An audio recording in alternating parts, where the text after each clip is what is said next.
والصلاة والسلام على خاتم الرسالة وعلى آله وأصحابه الذين هم أهل الفضل والعدالة أما بعد فأعوذ بالله من الشيطان الرجيم بسم الله الرحمن الرحيم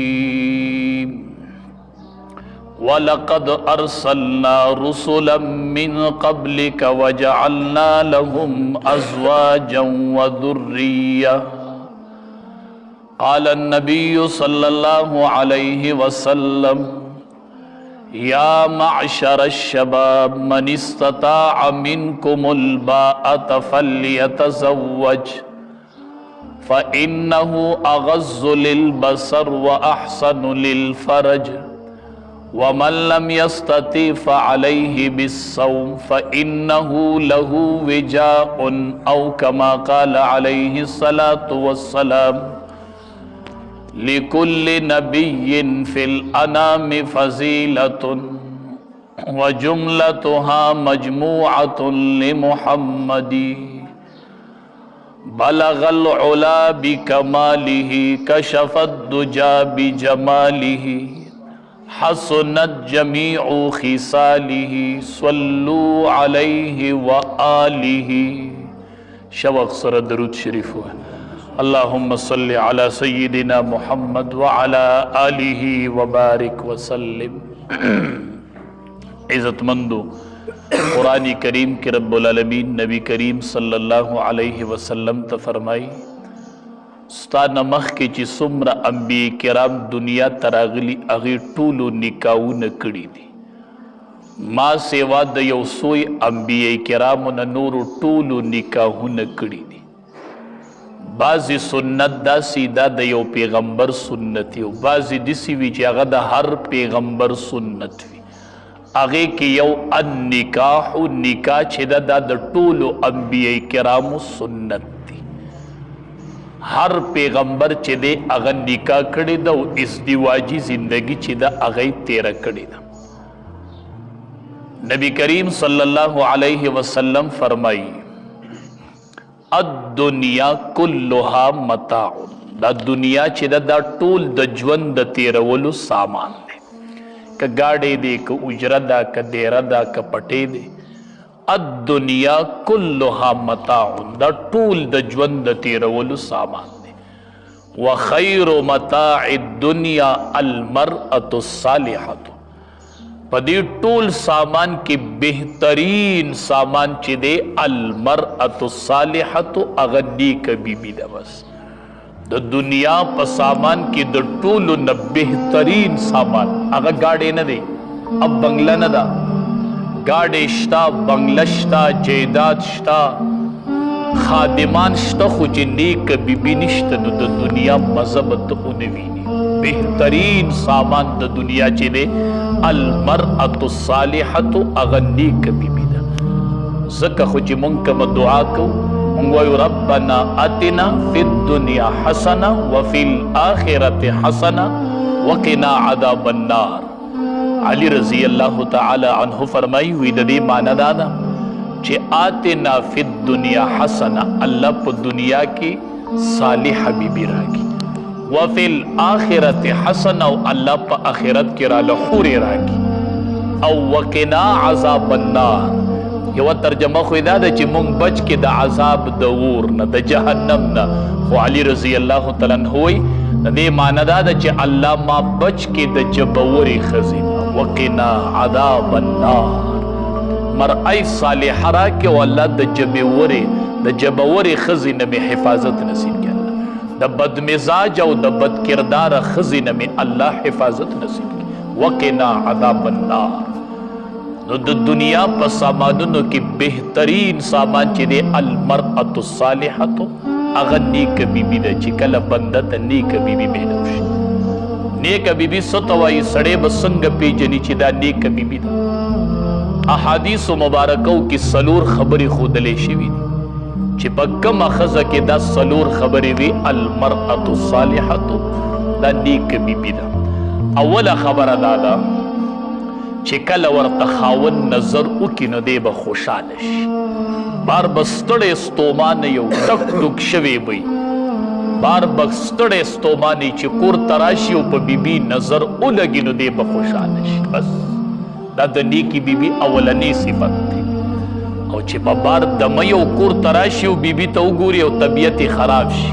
هغه سکون یې ښه لاړ شي او خفګان یې راشي، دا مرأی صالحه نه ده، دا نیکه بیبي نه ده. دویم صفت د نیکي بیبي دا دی چې کله ورته خاون خبره وکړي نو دا پې لبیک وایي. خاون خبره وکړي او دا د خاون خبره ومني،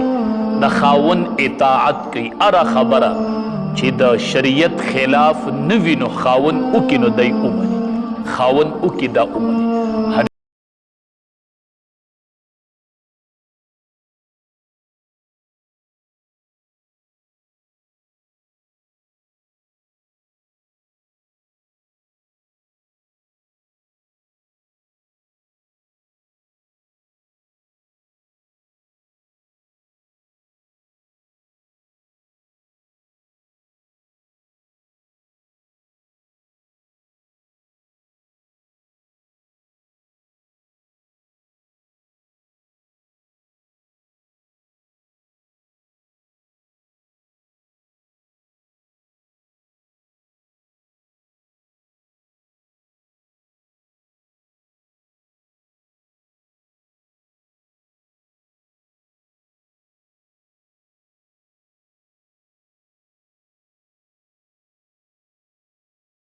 د مال او د جان حفاظت شروع کی باز چې خاون ملاړ د خاون د مال او د جان حفاظت شروع کی ورته نه راوځي، ګرځي نه بیا چې خاون کور کې نه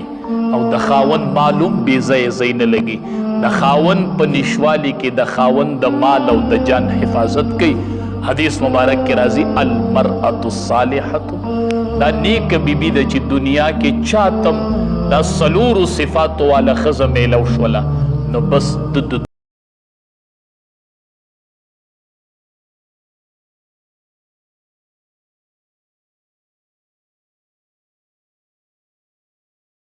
دا په دنیا کې آرام او سکون دی چې کله دته نیک بیبي المرأة الصالحة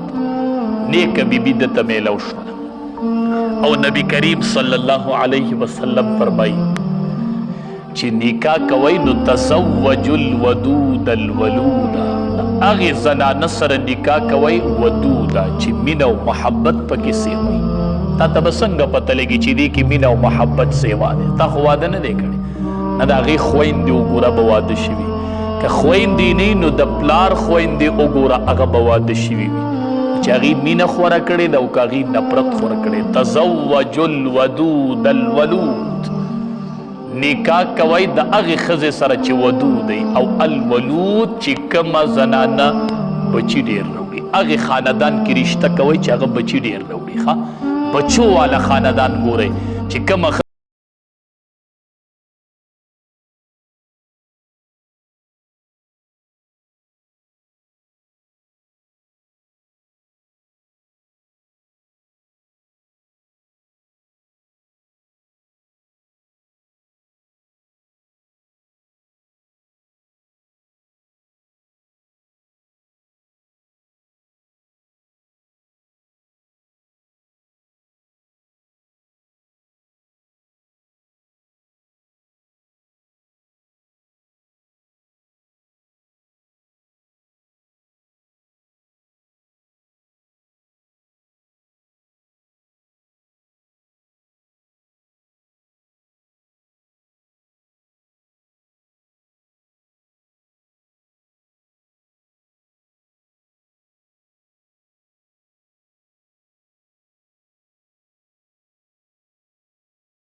وانتق ارواحا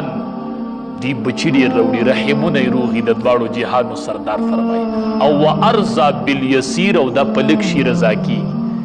چې مخکې بل واده شوی اوس تا سره واده وکړي کیدای شي چې میلانې بیا هغې خاوند دی کیدای شي هغه مالدار او ته غریب وي نو دا به بیا په لږ شي نه رضا کیږي نو نبی علیه السلام فرمایي وارضا بالیسیر دا په لږ شي باندې رضا کیږي دا په لږ شي باندې رضا کیږي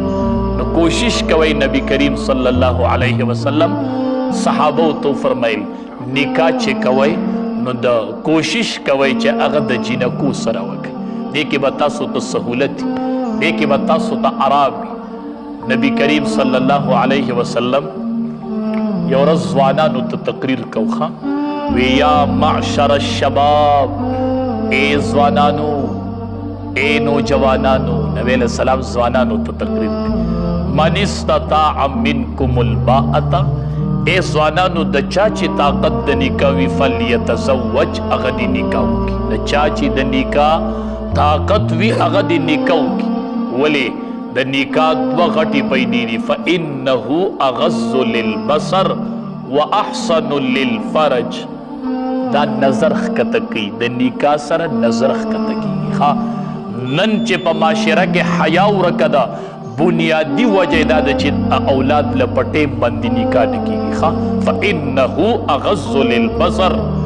د بچی نظر ښکته کول غواړي چې د نظر ښکته شوي دا په تبلیغ نه ښکته کیږي دا په علم نه ښکته کیږي دا په حج او په عمره نه ښکته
په کوجه مړوي سمې مې نه راځي لا سخپو کې مې دم نشته چې خېټه وږي شي نو اندامونه ماړه شي فانه له وجاء چې د کومو ځوانانو د نکاح طاقت نه نو هغه د روجي نیسي هغه د روجي شروع کړي په دې سره به د ژوند ښکلی تېرېږي چې کله د نکاح طاقت دی نبی کریم صلی الله علیه وسلم فرمایي ان اعظم النکاح برکتا په ټوله دنیا کې برکتی نکاح پیژنئ اے په ټوله دنیا کې د برکت نه ډکه نکاح پیژنئ چې کومه نکاح برکتی ده مونږ وایو چې یو شل تولې پکې کالي او 3 ورځې پکې ډوډۍ ورکړي یو 15 پکې میخې حلالې کړي او ټولې ذلې له پکې دعوت ورکړي دا به د برکت نکاح کنه نه نبی علیہ السلام فرمایي ان اعظم النکاح برکتا ایسره مؤونتن چې څومره په یو نکاح کې مشقت او خرچه کمی نو دومره برکت سی وي کالی کمی سامان کمی روټۍ مناسبی هر سیزی کمی نو دومره په نکاح کې برکت ډیری او چې څومره دا اخوا دیخوا ورسره سیوا کیږي نو دومره د نکاح نه هغه برکت اوچتیږي برکت اوچت شي د دواړو جهادو سردار او فرمایل او ټوله دنیا کې ناکاره ډوډۍ پیژنئ او په ټوله دنیا کې ناکاره کور پیژنئ په ټوله دنیا کې په ټولو خوراکونو کې بدترین او ناکاره خوراک نبی علیہ السلام فرمایي دا هغه د واده روټۍ ده چې مالداران پکې رو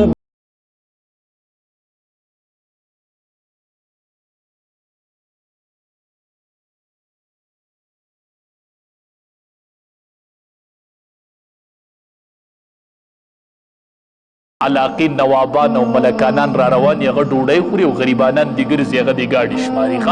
دا په ټوله دنیا کې بدترین هغه د واده روټۍ ده، هغه ولیمه ده چې مالداران پکې روبلل شي او غریبانان پرېښودلی. او په ټوله دنیا کې بدترین کور پېژنئ؟ ناکاره کور، ناخوښه کور. دا هغه کور دی چې په هغې کې یتیم وي او د یتیم سره بدسلوکي شروع وي. په هغې کور کې یتیم پاتې کېږي او د یتیم سره بدسلوکي شروع. د نکاح ډېر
بس ته دا سپیرتوب پوره دی کنه چې ته به مې ګاونډي کنه. د کور سپیرتوب چې دی هغه د ګاونډي بد اخلاقه ګاونډي دی. او د کور دویم سپیرتوب هغه تنګوالی دی، ښه چې کور تنګي تنګ ښه. او نبی علیه السلام وفرمیل والفرس، د اس او د سورلۍ سپیرتوب دا دی چې ته دا ته پې سورلي نشي کولی، نه تا له موقع د سورلۍ نه درکې او جهاد لیم نشي بوستی، نو دا سورلي چې ده دا سپیره سورلي ده، دا سپیره سورلي ده. ځان له ښه سورلي وګوره چې کور ګاونډي بد اخلاقه دی، ځان له بهترین کور وګوره، ځان له ښه کور وګوره. او بیبي بد اخلاقه ده، ځان له د ښه بیبي انتخاب وکړه، ځان له د ښه بیبي انتخاب وکړه. او د دواړو جهانو سردار نبی کریم صلی الله علیه وسلم وفرمایل ثلاثة حق علی الله عونهم، درې کسان داسې دي چې الله وایي زه به د دې امداد کوم.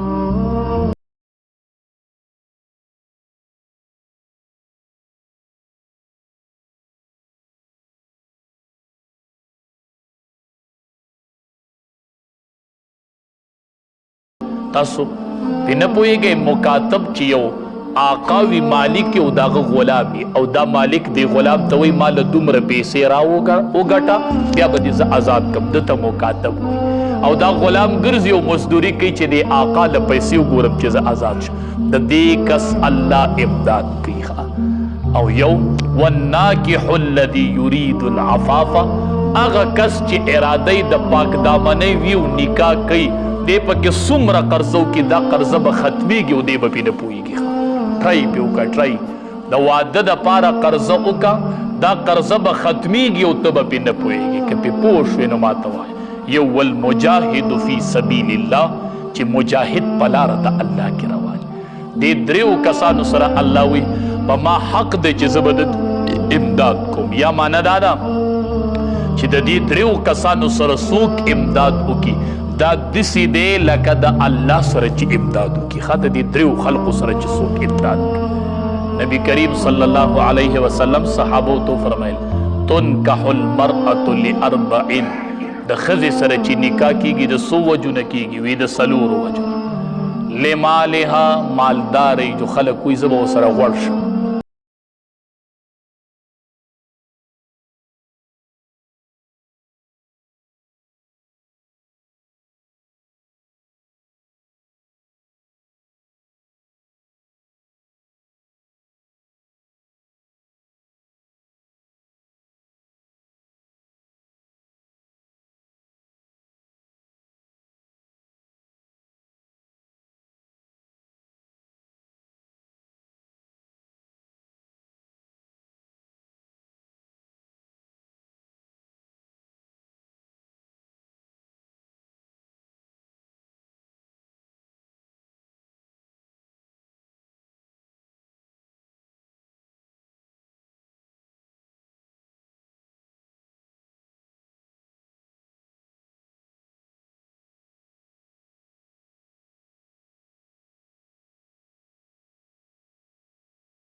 سورزې پس وي ور مې وټکېدو هغه طالب جان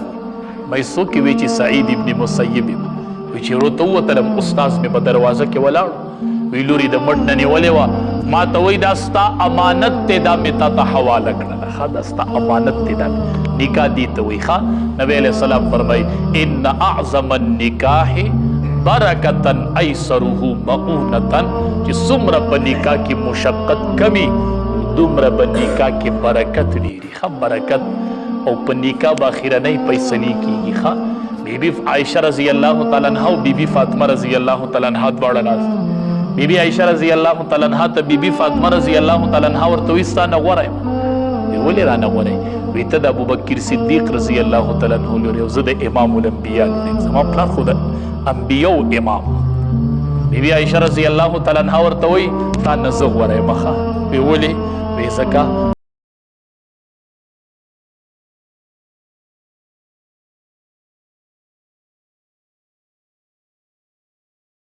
رضی اللہ تعالیٰ عنہ جنت تزی نو ته به د علي سره جنت تزی. د هغه په نکاح کې وی او زه به ستا د بابا جان سره جنت ته ځم ځکه چې زه ستا د بابا په نکاح کې وم. نکاح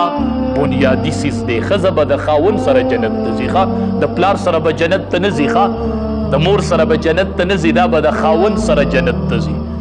دومره ښکلی دور و، د نکاح ډېر اسان دور و. ای مالدارانو دا نکاحونه خلقو ته مه ګرانوئ، دا نکاحونه خلقو ته مه ګرانوئ. عثمان رضی اللہ تعالیٰ عنہ په نکاح کې د نبی علیہ السلام لور وه، هغه وفات شو. چې وفات شو نو عمر فاروق رضی اللہ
میلاو شو. خو زما لور ته به د ده نه غوره څنګه میلاویږي؟ خو عثمان رضی الله تعالیٰ عنہ